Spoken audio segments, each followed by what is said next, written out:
Good afternoon guys. Tayo ay gagawa ng sinabaw na karneng manok. Yan. At saka ito ay lulutuin natin. Yan. Pusit. Gulay. Yan. Gulay. Ilalagay dun sa gulay. Nasa ko yung matutok. Kopi tayo guys. Yan. Yung aming ulam. Yan. Pinakuluan muna. At saka may loya. Lagyan dyan yung loya guys.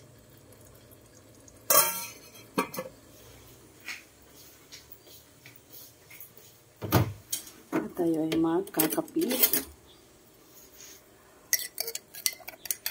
Okay guys, bye!